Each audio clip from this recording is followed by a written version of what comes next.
नमस्कार, आप देख रहे हैं प्रथम स्वर। मैं राकेश रमन आपका स्वागत करता हूं। आज हम बात करेंगे दिल्ली की।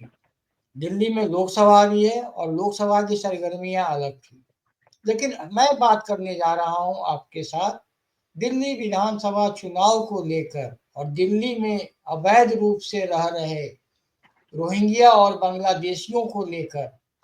एक तो उपराज्यपाल के आदेश पर पुलिसिया कार्रवाई चल रही है, उनकी वेरिफिकेशन दिल्ली के हर कोने में जारी है। दूसरी तरफ दिल्ली भाजपा के अध्यक्ष आज चुनाव आयोग पहुंचे। कौन सा शिकायत था, क्या शिकायत था, इन सब बातों पे हम चर्चा करेंगे और इसके लिए हमारे साथ जुड़ चुके हैं हमारे दोनों ही अति महत्वपूर्ण मेहमान, पटना से प्रशांत सिंह और जनता दल यू के वरिष्ठ नेता मनोज लाल दास। मनोज जी, आप दोनों का स्वागत है सर। बहुत बहुत धन्यवाद। मनु जी, शुरुआत आज आपसे। आज दिल्ली भाजपा के अध्यक्ष वीरेंद्र सचदेवा चुनाव आयोग गए थे और अपने साथ जो शिकायत लेकर गए थे, उसका शिकायत का ये था उसके अंदर कि जैसे एक व्यक्ति है मोहम्मद मुस्तफिकीर, कुछ भी नाम रख लीजिए, उसके एड्रेस सेम है, सब कुछ सेम है, लेकिन उसके 4 वोटर आई कार्ड हैं। अब आप इस तरह का सुने भी नहीं होंगे। एक एक झुग्गी जो 6x4 की होती है, किसी में 24 वोट है, किसी में 40 वोट है, किसी में कुछ भी संख्या है। तो इस तरह की शिकायत के नाम वाले 5000 से ज्यादा पन्नों का सूची आज केंद्रीय चुनाव आयोग में उन्होंने सौंपा और इस पर जांच कराने की मांग की है। इसको आप कैसे देखते हैं? नमस्कार, आपके तमाम दर्शकों को सुप्रभात। देखिए, सबसे बड़ी बात यह है राकेश जी, क्योंकि अरविंद केजरीवाल जी की जो सरकार वहां है और उनके जो क्रियाकलाप हैं, ये बहुत दिनों से सामने आ रहा है। किसके लिए, रोहिंग्या मुसलमानों के लिए या जिसके लिए भी, मैं उसकी बात नहीं कर रहा हूं। देखिए, इसमें कुछ न कुछ लोग जरूर जुड़े हुए हैं और जो जुड़े हुए हैं राकेश जी, वह केवल विपक्ष के लोग ही नहीं जुड़े हुए हैं, सत्ता पक्ष के भी लोग जुड़े हुए हैं। मैं पूरी बात आपको मैं बताता हूं। देखिए, अगर किसी आदमी का 4 आधार कार्ड है तो 4 आधार कार्ड उसका बना कैसे, वो भी एक फोटो में लगा हुआ। 4 आधार कार्ड नहीं, वोटर आई कार्ड। नहीं नहीं, वही वोटर आई कार्ड भी मैं कह रहा हूँ। मैंने वोटर आई कार्ड भी जो आजकल जो बनता है, वो भी जो बनता है तो उसमें भी जो है वह जब कंप्यूटर पर मारता है तो उसका नाम आ जाता है। लेकिन मैं जो जिस तरह से वोटर आई कार्ड बनवाने का जो ठेका जिन लोगों को दिया गया, कई साइबर कैफे वालों को, वो इस तरह का काम कर रहे हैं और वो लोग भी मिलजुल के उसी में जा रहे हैं। तो सरकार को इसके साथ साथ ये भी चाहिए कि जितने भी वोटर आईडी कार्ड बने हुए हैं उनकी भी वो जांच करावे, क्योंकि चुनाव आयोग के पास तो आप जब मारते हैं अपना नाम हम डालते हैं तो हमारा वोटर आईडी कार्ड के बारे में उसकी सारी जानकारियां आ जाती है कि ये नंबर है, वो नंबर है, ऐसे है, वैसे है। तो इस लिहाज से ये जो मामला आज उलझ कर आया है सामने, भाजपा के लोगों ने लेट से ही अगर इस चीज को सामने चुनाव आयोग को रखा है तो चुनाव आयोग की पहली प्राथमिकता होनी चाहिए कि इसकी पूरी तरह से जांच कराए और ये कहां से बना है ये सब वहां क्लियर होता है। अगर हम बैंक स्टेटमेंट किसी बाहर के बैंक से भी निकालेंगे ना, तो निकालने वाला का वहां पर आ जाता है कि इस बैंक से निकाला है। तो ये कहां से बना है, चुनाव आयोग इसको हल्के में न ले। चुनाव आयोग पूरी तरह से इसकी जांच करे और इसमें इसमें शामिल जो भी लोग हों, चाहे वो सत्ता से जुड़े हों कि विपक्ष से जुड़े हों कि कोई बहुत बड़ा साइबर कैफे का किंग हो, जो भी हो, उसको सामने लाए और वो इस पर राष्ट्रद्रोह का देशद्रोह का मुकदमा चलाना चाहिए, तभी हम इसको आगे अन्य राज्यों में भी जो इस तरह की बात होगी तो उसको हम रोक सकते हैं। जी, आपने बहुत सही कहा प्रशांत जी। जैसा कि ये भी कह रहे हैं कि ये गंभीर मामले हैं और इस पे कड़े से कड़े जांच होनी चाहिए। इसमें ये भी देखा गया कि बहुत सारे लोग उत्तर प्रदेश, जो यहाँ से सटा हुआ एरिया है, इंदिरापुरम के आगे खोरा वगैरह, जहाँ पर वो कॉलोनी है इन लोगों की, वहां पर सब हैं और वहां से लोग वोट दे, उन लोग वहां के भी वोटर हैं और यहाँ के भी वोटर बने हुए हैं। तो बहुत तरह के मामले आ रहे हैं। चूंकि सरकार केजरीवाल जी की थी तो ये सब हो रहा है। अब चुनाव आयोग तक मामला पहुंचा है और इन्होंने मुख्य चुनाव आयुक्त के साथ साथ दोनों सहायक चुनाव आयुक्त तीनों से मिलकर ये रिक्वेस्ट किया है कि इस पे जांच की जाए। चूंकि क्या है, अगर 20 नाम भी हम एक पन्ने पे मान लें, 50,000 5,000 पेज, तो मतलब सीधा सीधी हो गया 1 लाख नाम। 1 लाख, ये जो कि ये पार्टी के लोगों ने पकड़ा है। इन भाजपा के लोगों ने 70 कंस्टिट्यूंसी में घूम घूम कर पकड़ा है। उपराज्यपाल ने आदेश भी दिया हुआ है, पुलिस भी कार्रवाई कर रही है, वो चिन्हित कर रही है। अब आपसे जो मैं समझना चाहता हूँ, क्या ये सब जो बना होगा, क्या सरकार के सहयोग के बिना संभव है? और अगर आप अब गलत वोटिंग करते हैं तो इसके लिए 1 साल की सजा है। और आज जो भाजपा के प्रतिनिधिमंडल गए थे उसमें केंद्रीय मंत्री हर्ष मल्होत्रा भी थे प्रदेश अध्यक्ष के साथ, सांसद मानसी स्वराज भी थी और ओम पाठक हैं जो ये चुनाव वाले कमेटी को हेड करते हैं। तो इन सबों ने कहा है कि हम एक भी फर्जी मतदान नहीं होने देंगे। जी प्रशांत जी। जी सर, इसमें बहुत सारी बातें हैं।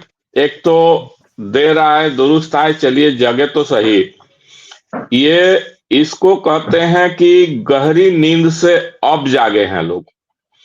ये बहुत भयानक इस देश में षड्यंत्र चल रहा है, घुसपैठियों को लाकर बसाते जाना और डेमोग्राफी चेंज करना।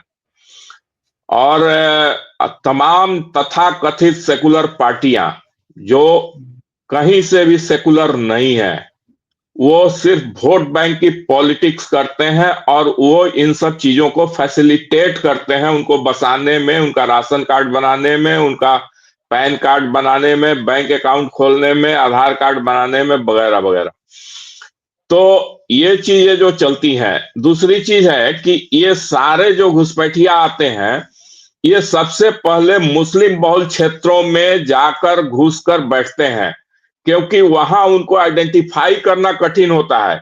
आप सर यकीन मानिए, ये कड़वी सच्चाई है। लोगों को लगेगा कि ये जो बात बोली जा रही है शायद ऐसी नहीं बोलनी चाहिए, लेकिन हकीकत यह है कि बोलनी ही चाहिए। ये कड़वी सच्चाई है कि जो 100% मुस्लिम बहुल क्षेत्र है, उस एरिया में, घनी बस्ती में, चाहे वो शहर में हो चाहे देहात में हो, वहां पुलिस वर्दी पहनकर जाने में डरती है। ये स्थिति है और इसीलिए उन्हीं क्षेत्रों में इन लोगों को, घुसपैठियों को बाहरी बसाया जाता है, ताकि उनको धीरे धीरे धीरे धीरे नेचुरलाइज किया जा सके। लंबे समय तक रहते रहते वो यहाँ का भाषा, रहन सहन सीख जाते हैं और अपने आप को यहाँ का ओरिजिनल दिखाने में वो बहुत हद तक सफल हो जाते हैं। जब तक कि आप माने बहुत बारीकी से और बहुत गहनता के साथ जांच नहीं करें, वो सामान्यतया आप समझेंगे कि नहीं, ये तो यहीं के लोग हैं।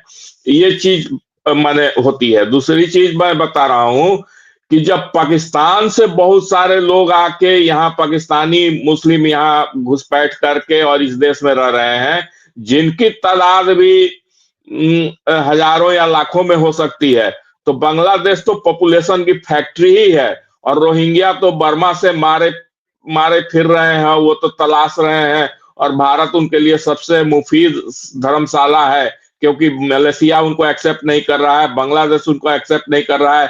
चीन में तो एक कौवा भी नहीं घुस सकता है, ये क्या घुसेंगे। और इंडोनेशिया नहीं एक्सेप्ट कर रहा है। 57 मुस्लिम कंट्रीज हैं, वो एक्सेप्ट नहीं करते हैं। पाकिस्तान नहीं एक्सेप्ट कर रहा है। तो भारत में उनको आसानी से मिल जाती है ये। और हमारे ममता बनर्जी जी हैं, वो बड़ी आवभगत करती हैं कि भाई हमारा वोट बैंक का इजाफा हो रहा है। कम्युनिस्ट पार्टियां जो है, खास करके सीपीएम, वो आवभगत करती हैं कि हमारा वोट बैंक का इजाफा हो जाएगा। कांग्रेस पार्टी भी अब उसी लाइन पर चलती है, नजर आती है। तो ये सब चीजें हैं सर। और दिल्ली में जो है, जो चीजें हैं, जैसे जमुना बाजार, बवाना, जहांगीरपुरी, सीमापुरी, अलीगांव, सराय रोहिल्ला, जमुनापुर, मतलब सीमापुरी, विकासपुरी, नजफगढ़, बहुत सारे क्षेत्र हैं जहां मुस्लिम बहुल ओखला, क्षेत्र हैं। और ओखला, वहां शाहीन बाग। ओख ओखला, शाहीन बाग, ये सारे जगहों में बहुत सारे जगह हैं जहां अनगिनत घुसपैठिया आकर और वहां अब बस गए हैं, और उनका सबका वोटर लिस्ट में नाम आ गया है। और इतना ही नहीं सर, एक और चौंकाने वाली चीज आई है कि बहुतों के पास फर्जी आधार कार्ड है, और आधार कार्ड भी ओरिजिनल नहीं है, फर्जी आधार कार्ड बना हुआ है, फर्जी पैन कार्ड बना हुआ है। और उसके आधार पर वो लोग यहाँ वोटर लिस्ट में नाम अपना डलवा रहे हैं। Voter list, voter I card भी बन गया। अच्छा, इतना ही नहीं, एक और चीज आया है कि बहुत सारे लोगों को दिल्ली में जब जांच हुई है तो मिला है कि बहुत सारे लोगों का आधार कार्ड एक ही एड्रेस पर बना है, और वो भी हाँ, मनका झार, असम का। असम का। असम का वो, हाँ, मनका झार असम का रहने वाले हैं, एक ही पता पर। जैसे कुछ दिनों पहले आपको याद होगा कि यूपी में एक ही गांव में हजारों लोग मिल गए थे। रायबरेली जन्म प्रमाण जी, पत्र जो रायबरेली से इशू हो रहा है। जन हाँ, जन प्रमाण पत्र। तो उसी तरह से मनका झार के आधार पर आधार कार्ड बना हुआ है बहुत सारे लोग, और वो दिल्ली में रह रहे हैं। तो ये सारी चीजें जो हो रही हैं, और आपने बताया कि बहुतों के पास कई कई वोटर कार्ड हैं, तो ये भी एक चीज है, फैक्टर। तो ये सारी चीजें हैं, लेकिन अब जो है जब जागे हैं तो पुलिस गली गली, मोहल्ला मोहल्ला छानबीन कर रही है। और जहां जहां उनको सूचनाएं मिल रही हैं अपने स्तर से और अपने संसाधनों के माध्यम से, वो पता कर रहे हैं कि कहां कहां ये हो सकते हैं। तो उन सब की जांच हो रही है। तो उनकी जो कागज है, वो एफआरआरओ ऑफिस भी भेजा जा रहा है वेरिफिकेशन के लिए, जो फॉरेनर्स रजिस्ट्रेशन रीजनल ऑफिस होते हैं उनमें, ताकि उनका वास्तव में वो आए हैं अगर वैलिड डॉक्यूमेंट्स के आधार पर, तो एफआरआरओ ऑफिस में उनका डॉक्यूमेंट्स जरूर मिलेगा। अगर ऐसा जी, नहीं है तो इलीगल है, और उनको, ऐसे लोगों को आइडेंटिफाई करके डिटेंशन कैंप में डाला जा रहा है। तो ये सारी कवायद तो हो रही है। और आपने बताया है कि 5,000 पन्नों का एक लिस्ट लेकर और भाजपा के नेताओं ने चुनाव आयोग में दिया है। और दूसरी ओर ये देखिए बेशर्मी कि एक आम आदमी पार्टी के एक कट्टर ईमानदार और शीश महल में रहने वाले, शीश महल घोटाला करके बनाने वाले महाशय, उनकी पार्टी के ओर से भी 3,000 पेज का एक डॉक्यूमेंट्स चुनाव आयोग को दिया गया है कि हमारे वोटरों का नाम काटा जा रहा है। अरे भाई, वोटर आप बांग्लादेश से क्यों मंगा रहे हैं? बांग्लादेशियों को अपना वोटर क्यों मान रहे हैं? आप यहीं के लोगों का दिल जीतकर, यहीं के लोगों के वोट के आधार पर आप राजनीति कीजिए। बांग्लादेश से बुलाकर उनसे डेमोग्राफी चेंज करवाकर इस देश में बांग्लादेश की हालात मत पैदा जी, कीजिए। बहुत सही जी, आपने कहा, इस बात को मैं कहने ही वाला था। देखिए, हमारे वोटर तो होता नहीं है, वोटर तो वोटर होता है। आप राज्य के मुखिया हैं, आपका काम है। लेकिन चलिए, उस व्यक्तियों के बारे में अब क्या कहना, वो अपने आप को क्या नहीं समझते थे, लेकिन आज लोग क्या समझते हैं उनके बारे में। मनु जी, प्रसाद जी ने जिस ओर इशारा किया, मेरा अगला क्वेश्चन वही था, और वही आखिरी भी रहेगा। जो डेमोग्राफी चेंज भारत में जो किया गया है, कोई दिल्ली नहीं, पूरे देश में आप देखिए तो पूरे बॉर्डर लाइन को पर ये बसते जा रहे हैं। और ये प्लानिंग वे में हो रहा है। आप सोचिए कि बर्मा और बांग्लादेश का लोग जम्मू में क्या कैसे पहुंच जाता है। आखिर उसके पास तो कोई संसाधन नहीं है, और जम्मू पहुंच जाता है, वहां उसके आधार कार्ड होते हैं, उसके वोटर कार्ड भी बनाए जाते हैं। ये बनाने वाला गिरोह बहुत सक्रिय है। अब देखिए अभी जब जांच हुई तो केजरीवाल जो 3000 नाम को करने का वो भी भेजे हैं, कितनी बेशर्मी है इस देश में। तो कहते हैं ना, गंगा में सांप ही सांप है। और इस तरह के आस्तीन के सांपों के बारे में जरा अपना ज्ञान दीजिए। देखिए राकेश जी, हमारा कहना है कि जो पैन कार्ड बन जाता है, जो आधार कार्ड बन जाता है, बहुत डुप्लीकेट बन जाता है आज के कंप्यूटर के युग। लेकिन उसको रोकने में हम सक्षम नहीं हो पाते। एक छोटा सा उदाहरण हम आपको देते हैं कि जब हम ट्रेन में चलते हैं ना, तो वहां पर आधार कार्ड के देखने की जरूरत पड़ती है। लेकिन ट्रेन में जो हमारे टीटी चेक करने वाले रहते हैं, उनके पास आधार कार्ड नंबर डालकर क्लियर होने का कोई नहीं रहता है। अगर ब्लॉक में भी किसी का राशन कार्ड बन रहा है, तो वह जब वहां जाता है और उसमें ये एक सामान्य प्रॉब्लम है। हम उस बड़े उस इसकी ओर समझना चाह रहे हैं, जिस तरह से उसको कौन लेकर आता है। बन जाता है ये ठीक है, उसको कैरी कौन करता है? बॉर्डर से उसको जम्मू पहुंचाता है, बॉर्डर से उसको उत्तराखंड के पहाड़ पे पहुंचाता है। इस तरह से जो सर फाइनेंस वाले लोग कौन है? इस पे सर थोड़ा सा मैं बोलूं सर, बोलिए बोलिए। इजाजत है? जी जी हाँ, बिल्कुल इजाजत है। मैं बता रहा हूं सर। इसमें होता क्या है, जैसे आपने एक तो कश्मीर की बात कही, जम्मू की बात कही, तो एक लाइन में ये बता दूं कि कश्मीर वैली में या पूरे कश्मीर में ये मुस्लिम बहुल क्षेत्र है। वहां अगर बिहार का एक मजदूर काम कर रहा है तो धर्म पूछकर उसका हत्या कर दिया जाता है। लेकिन वहां के होटल में चले जाइए, वहां के ढाबे में चले जाइए, वहां के और भी तमाम जगहों पर जहां कोई सेवा की जरूरत है, वहां आपको बांग्लादेशी काम करते हुए मिल जाएंगे और उनके लाइफ को कोई खतरा नहीं है। वो बड़े आराम से वहां अपना सेवा दे रहे हैं। तो एक तो ये खतरनाक स्थिति जम्मू कश्मीर में है। और वहां की जो अभी अब्दुल्ला सरकार हो या पहले की भी जो मुफ्ती सरकारें हो, वो सब उसको सपोर्ट करती हैं। ये चीज है।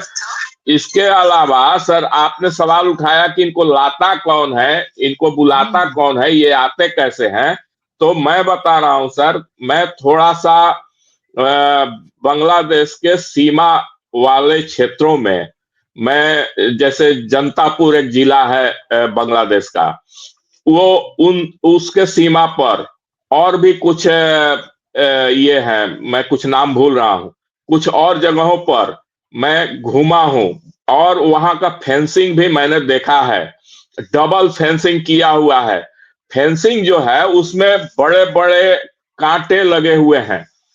और उन कांटों पर अगर मान लीजिए कि आप 10 गद्दा, जो हम लोग गद्दा बनाकर सोते हैं अपने पलंग पर हाँ रख हाँ। के, उस गद्दे को आप 10 या 20 गद्दा रख दीजिए तो कांटे उसमें ढक जाते हैं। उसके ऊपर से आप चढ़कर आ सकते हैं, आपको कांटा चुभेगा नहीं। तो एक ये तरीका है। दूसरी, नदी के पेट में से आना।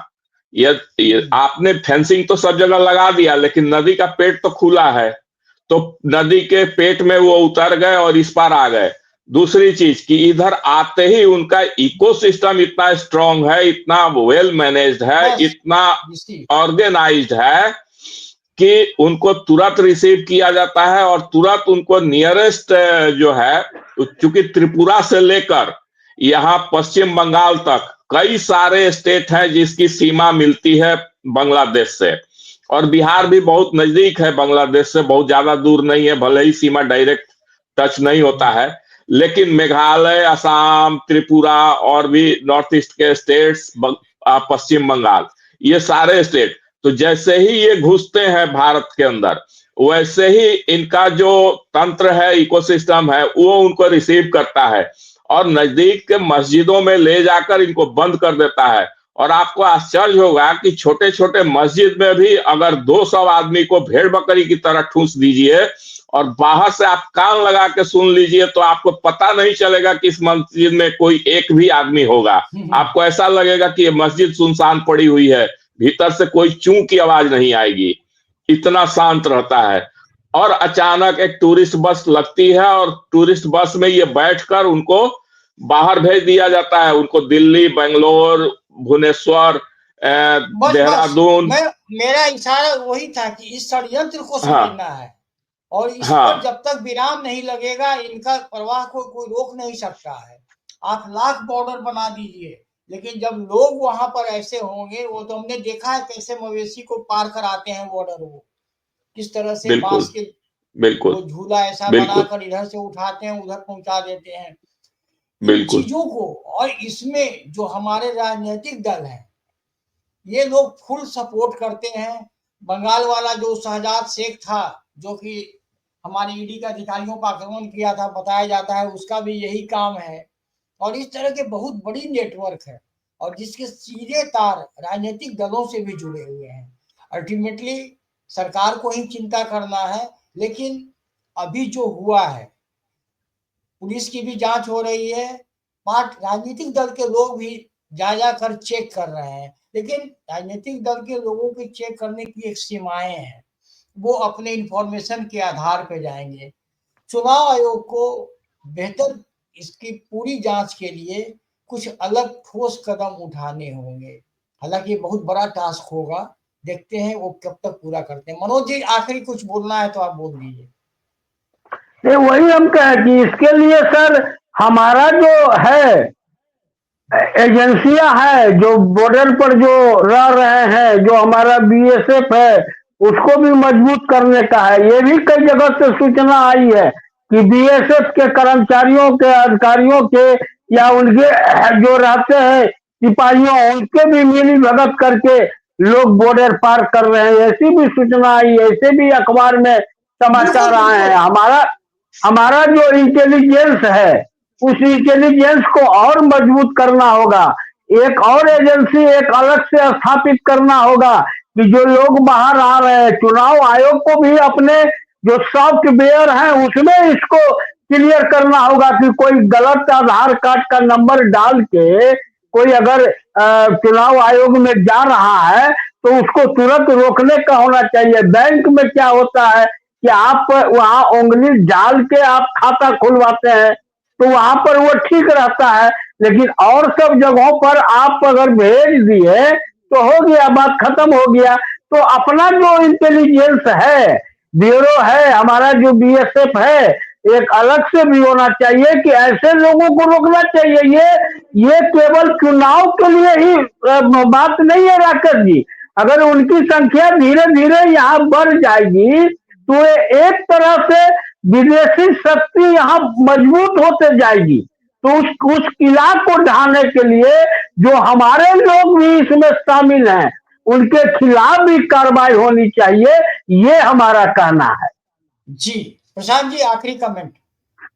जी, एक चीज और मैं कहना चाहूंगा कि मनु जी ने एकदम सही बात कहा कि इतनी चीजें होनी चाहिए, लोगों को, एजेंसियों को काफी सतर्क होना चाहिए और इसमें काफी कड़े प्रतिबंध होने चाहिए। लेकिन ये सारी चीजें मिला जुला कर जितनी भी एजेंसी हैं, इंटेलिजेंस है, सिक्योरिटी एजेंसीज है, पारामिलिट्री फोर्सेज है, आर्मी है, सब चीज, पेट्रोलिंग है वगैरह है, सब चीज एक तरफ, एक चीज एक तरफ होती है सर, खौफ। जब तक खौफ नहीं डालिएगा कि इस देश में आप आ गए इलीगल, तो आपको डिटेंशन कैंप में जाना पड़ेगा, आपके साथ कोई भी अच्छा व्यवहार नहीं होगा, आप इलीगल हैं तो उसका सजा भुगतना पड़ेगा अकॉर्डिंग टू कानून। जब तक ये खौफ आप नहीं पैदा करेंगे, आप 20 ताला बंद कर दीजिए अपने घर में चोरी होकर रहेगी। जब तक चोर के मन में आपने कानून का खौफ नहीं डाला, तब तक आप चीन में कोई एक आदमी को इलीगल घुसा दीजिए, घुसना तो आसान है, चीन में कहिए मैं जाकर घुस जाता हूं, चला जाऊंगा, लेकिन फिर चीन कहां भेज देगा? लापतागंज। फिर कहीं बिल्कुल पूरी सही। दुनिया की एजेंसियां खोजते रह जाएंगी। वो आदमी चला गया लापतागंज, उसकी पूरी दुनिया उसको खोज नहीं पाएगी कि वो गया तो गया कहाँ, और वही वापस वही आएगा कि बीके। मजबूती प्रदान करना जी होगा, उसी को जी मजबूती जी प्रदान करना होगा जी प्रशांत जी जी। आप इसको जी राजनीतिक प्रभाव से नहीं कर सकते हैं। जब तक हमारा जो सोशल एलिमेंट है, उस चीज को कोई अगर बाहर आ गया तो हम उसको अब कसाब पकड़ाया और उस पर हम वर्षों तक उस पर करोड़ों अरबों रुपया खर्चा करते रह गए तो हमारी क्या स्थिति है। जो पकड़ाए उसको है कि उसी देश के बाहर छोड़ दीजिए, वो अपना उसको पकड़ के ले जाए या जो करे। कुछ तो खौफ, जब तक आपने सही कहा कि खौफ नहीं होगा तब तक नहीं हो पाएगा। जब तक हम अपने एजेंसियों के ऊपर इस तरह की बातचीत नहीं होगी, उनका एक डर नहीं। अब स्थिति आज देखिए, हमारा बेशक वो बोलने वाले लोग हैं, आज एनआई के लोगों को भी उत्तर प्रदेश में अपराधी उससे छुड़ा लिया गया। तो ये सब घटना हमारे एजेंसियों का मनोबल गिराता है और वहां की सरकार को चाहिए, वहां की प्रशासन को चाहिए कि ऐसा करने वालों के खिलाफ ऐसी कार्रवाई हो कि फिर कोई दूसरा आदमी नहीं कर जी सके। और संविधान में भी, कानून में भी एक संशोधन करने की जरूरत है कि जो पकड़ाए उसकी क्या सजा होनी चाहिए, जो अपने एजेंसियों के ऊपर हमला करता है उसका क्या होना चाहिए, इस पर भी विचार करने की आज जरूरत है। जी, कुल मिलाकर आप दोनों के कहने का अर्थ यही है कि अब इन तरह के इलीगल घुसपैठ पर जीरो टॉलरेंस की नीति बनानी होगी, तभी हम इससे परमानेंट मुक्ति पा सकते हैं। और अभी फिलहाल जो भारत में अंदर प्रवेश कर चुके हैं उनकी गहन जांच करके उनको देश से बाहर करना होगा, और साथ ही साथ उनके हैंडलर, उनके मददगार, उनको भी कम से कम जेल तक तो पहुंचाना ही होगा, ताकि उनका भी मनोबल टूटे। हालांकि चोर के आगे ताला क्या, भूखे के आगे निवाला क्या, लेकिन जब तक सख्त कानून नहीं बनेगा, और मैं पूरी तरह से आप दोनों के बातों से सहमत हूं, खौफ व्याप्त होना चाहिए, तभी सुधरेगा। अब आप दिल्ली में देखिए ना, यहाँ जांच हो रही है, यहाँ का पूर्व मुख्यमंत्री और कट्टर ईमानदार, जो क्या बताया जाए, वो आदमी अब उसी नामों को लाया होगा, तो चुनाव आयोग जांच करेगी। तो वो केवल क्या कहा जाए, गोल पोस्ट चेंज करने की कोशिश है। बहरहाल फरवरी में चुनाव है, दिल्ली में तनाव है, और केजरीवाल की हालत दिन पर दिन पतली हो रही है, क्योंकि उनके अंदर से भी, पार्टी के अंदर से भी कुछ न कुछ डिवीजन की, कुछ अलग होने की बात, लेकिन वो भी एक शातिर खिलाड़ी है केजरीवाल। इस आज के राजनीति का, चाहे बिहार के लालू यादव का शहरी वर्जन है, बहुत हमारे एक साथी हैं यूट्यूब पर, वो हमेशा कहते हैं इस बात को, और ये भी उसी रास्ते पे बढ़ चले हैं और हर जगह अपने पत्नी को लेके जाते हैं। खैर, केजरीवाल जी के बारे में क्या कहा जाए, पहले 12 सीएजी रिपोर्ट ड्यू था, अब 14 सीएजी रिपोर्ट हो गया है आज के एक भाजपा के नेता के अनुसार। ये आज तक सीएजी रिपोर्ट रखा ही नहीं गया है, और जिस दिन सीएजी रिपोर्ट रखी जाएगी तो खैर ये चुनाव तो ये निकाल लिए इसी तरह से, हाई कोर्ट में झूठ बोलकर और कोर्ट में झूठ बोलकर। लेकिन कब तक, बकरे की अम्मा कब तक खैर मनाएगी। बहरहाल जो हो, हम लोग कल फिर मिलेंगे आपसे और किसी गंभीर मुद्दे पर आपसे बात करेंगे। आप लोग हमारे साथ जुड़े, बहुत बहुत आभार। मनु जी, प्रशांत जी, आप दोनों का भी बहुत बहुत आभार। और प्रशांत जी, बहुत आज बहुत आप धन्यवाद। रिक्वेस्ट, आज हमारे दर्शकों को आप बता कहिए, थोड़ा सब्सक्राइब करें और लाइक करें। जी बिल्कुल, मैं सभी दर्शकों से बहुत विनम्र निवेदन करूंगा कि हमारे चैनल को जरूर सब्सक्राइब करें और अधिक से अधिक इसको शेयर करें और लाइक भी करें, ताकि हम लोगों को लगे कि हाँ, आप हमारी बातों में इंटरेस्ट लेते हैं। और इसी तरह के कार्यक्रम हम हमेशा लेकर आते हैं और बहुत सारी चीजों पर, ज्वलंत मुद्दों पर हम लोग आपके सामने प्रस्तुत होते हैं कुछ चीजें लेकर, जिससे आपकी भी ज्ञानवर्धन का काम होता है।